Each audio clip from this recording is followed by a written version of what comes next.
পারদর্শী তাই চলো, যার শরীর ভালো আছে। এভাবে বললে কেমন হয়? কেমন হলো এখন শুনতে? তাহলে উভয়ের মধ্যে আনুগত্যের ভাবটা প্রকাশ করা হলো, আর ওইভাবে বললে উভয়ের মধ্যে আনুগত্যের ভাবটা দূরত্ব করে দেওয়া হলো, তাই না?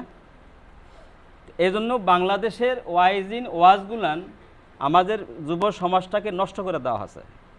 বিশেষ করে বাংলাদেশে, ভারতে, নেপালে, কাশ্মীরে, আফগানিস্তানে এইগুলো নিতে ফেসবুক বেশি কাজ করে। চিনে না, চীনের নিজস্ব নিয়ে এসে করে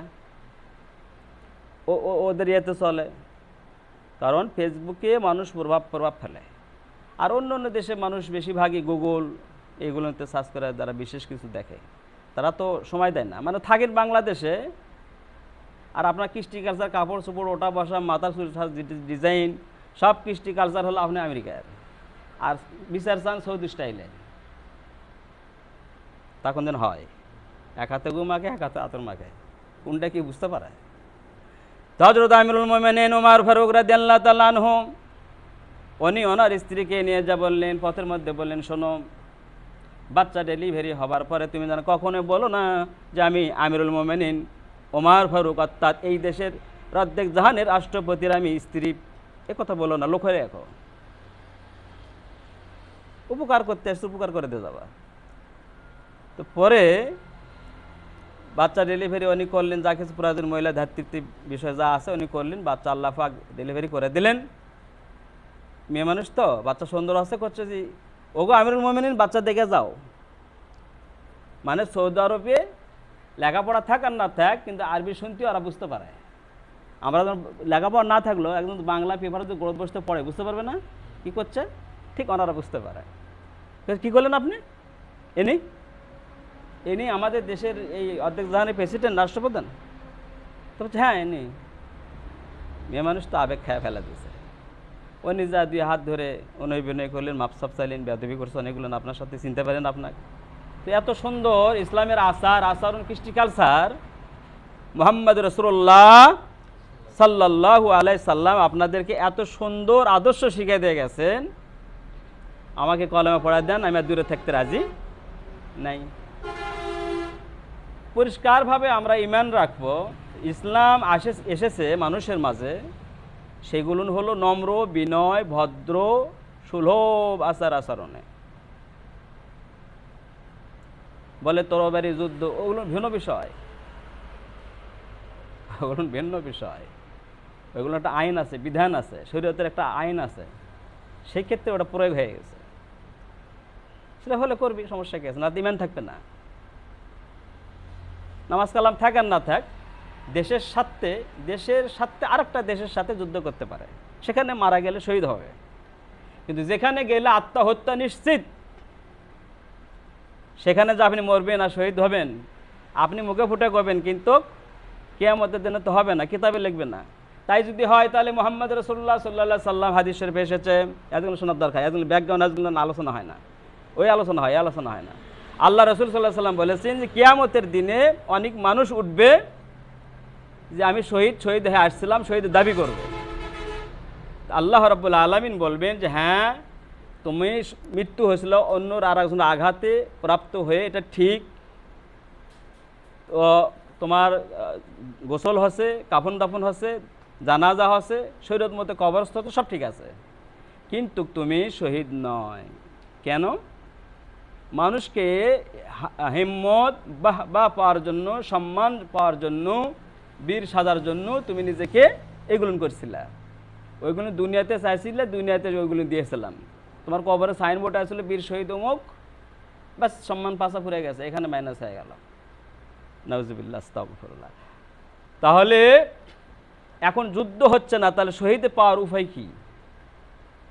শহীদ হওয়ার উপায় হলো যে কোরআন সুন্নাহ আলোকে যদি কোনো মানুষ চলার চেষ্টা করে, তাহলে ঘরে এসির মধ্যে শুয়ে থাকা মূলেও তাহাকে শাহাদাতের মর্যাদা আল্লাহ পাক দান করবেন।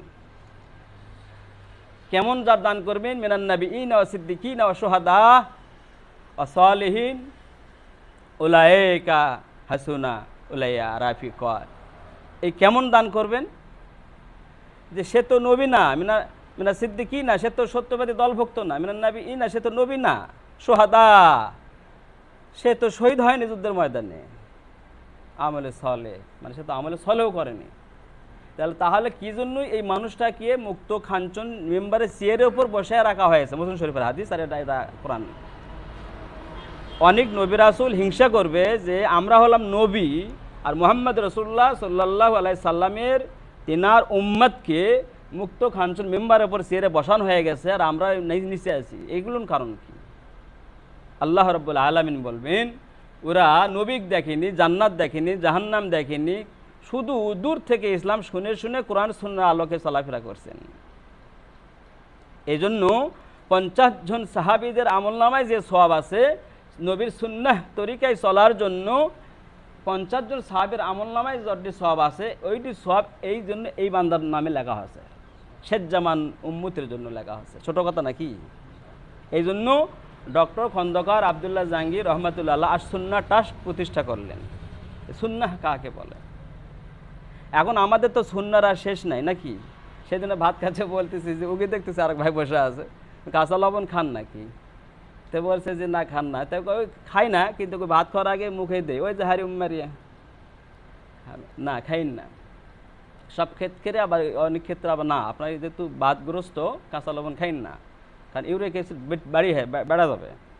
তো যাই হোক, আল্লাহু আকবার, এটাই বলতে রাখবে, আল্লাহু আকবার। আর এই হলো মূল বিষয়। এটা হলো জানালাম আপনাদের যে কৃষ্টি কালচারে কিভাবে মানুষ মুসলিম হয়। তা আপনি তো মুসলিম দাবি করি, তাহলে এই পেরাটা করে দেই, তাহলে পরবর্তীতে যারা কিতাব পড়তে পারে না, আমার যারা সাথী বঙ্গু, তাদেরকে দেওয়ার ব্যবস্থা হবে। এই জন্য এই যে অনেক ছেলেপেলে বললো যে আপনি বলার পরে ইউটিউব থেকে আমি সাইদুল ইস্তেগফার মুখস্থ করেছি। আল্লাহু আকবার। পড়তে পারে না আরবি, কিন্তু শুনে মুখস্থ করছে কানে গড়ত থুয়ে। তখন আমি চিন্তা করলাম যে মোটামুটিভাবে যেগুলোর কারণে মানুষ আমাদের কাছে আসে বারবার, শিক্ষিত মানুষ, জান্নালা মানুষ, ভদ্র মানুষ, আলিম মানুষ এমনভাবে আসে, তখন আমি চিন্তা করলাম যে এই এক মুখদার কত বুঝাই। আমার বয়স যদি এখন 45, 46, 47, 48 হয়, তো প্রায় 70 জীবন থেকে আমি দোয়া তদবির ঝাড়াফু দেই। তো আগে দেখেছি যে ঝাড়াফু দিতে গেলে মহিলা মানুষগুলো ওই মাথার কাপড় ফেলে দিয়ে মুখে বসে, চুল ছাড়া দেয়। তা আমি বুঝি আর না বুঝি 70 জীবন থেকে, কিন্তু আমার এই দোস্ত হয় কী হলো, এটা আমার হতো। এটা হওয়ার পিছনে কারণ হলো, ভেঙে দেই, আমি ছোটোবেলা থেকেই দোয়া করতে পড়তাম ইহদিনা সিরাতাল মুস্তাকিম। এটা পড়তাম মানে এই কারণে আল্লাহ সবসময় গুনার পাশে গেলেও আবার টানে নিয়ে আসে। আল্লাহকে সবসময় চাইতাম ছোটো থেকে, একই আমি মনে পড়ে, এই যে বারবারই পড়িস, সারা জীবনে পড়ি, মনে হতো ওটা কমে আমি বলবো আর কি। তো দুঃখ লাগে, আফসোস লাগে, অনেক বেচারা আসেন, বুঝের মানুষ আসেন, এমনকি দোয়া তদবিরকে তারা বুকে হাত বাঁধেন, পছন্দ করেন না, কিন্তু বাড়ির জন্য সমস্যা হয় তেন ঠিকই আসেন। আহলে হাদিস ইত্যাদি, লামাজাব ইত্যাদি দাবি করেন,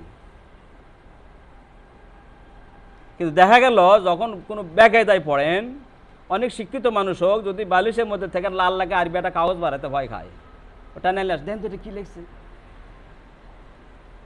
অধ্যায় বিষয়গুলো যেন এসেছে, নতুন প্রজন্ম ছেলেপেলে যখন তৈরি হচ্ছে, আলহামদুলিল্লাহ। তো এটা হলো যে তাবিজে অস্পষ্ট লেখা সেটা হারাম। একান্ত কোনো মূর্খ মানুষকে যদি তাবিজ গলায় দিতেই হয়, হাতে দিতেই হয়, তাহলে সেখানে স্পষ্টভাবে আরবি লিখতে হবে, কোরআনে আয়াত, সেটা দেওয়া যাবে। সুন্নাত না, তবে জায়েজ পর্যায়ে বিষয়, যে না পারা কা হতে, ও বেচারা কিছু খাইতেই পারছে না, তাকে স্যালাইন দিতে হয়। আপনি খাইতে পারেন, আপনাকে স্যালাইন দেবে? আপনি হাঁটতে পারেন, আপনার পাও ভাঙ্গি না, আপনি ঠেঙ্গা ধরে হাঁটবেন? যখন ভালো হয়ে গেলেন তারপরে কী করবেন? ঠেঙ্গা ফেল দেবেন না? হ্যাঁ, এই জন্য তাবিজ দেওয়া হচ্ছে যে আপনি বোঝেন না দেখে দেওয়া হয়, কথা বোঝেন তো। অনেক ওই আলিম আল্লামা হাফেজ কাটা থাকেন, তো সবসময় তো আপনি একই জিনিস কেটে কেটে দেন, কিন্তু কী দিবে? নাচ ফালাকি সর্বশ্রেষ্ঠ হবে, দিবে কি? ওইগুলো ভূতে চিনতে। তো যাই হোক, একটা আশ্বাস দেই, সেটা হলো এই যে আমি আজকে আলোচনা করতে চাইছিলাম যে বিশেষ করে ইমাম সাহেবদের, হুজুরদের জন্য, যারা ইমামতি করেন, বেশিরভাগ সবাই না, হাতে কোনো আমি অনেক যারা আসেন বোঝেন বা অনেক পরামর্শ নেন, সেক্ষেত্রে আমি বুঝতে পারি যে অনুভূতিটা কোন জায়গায়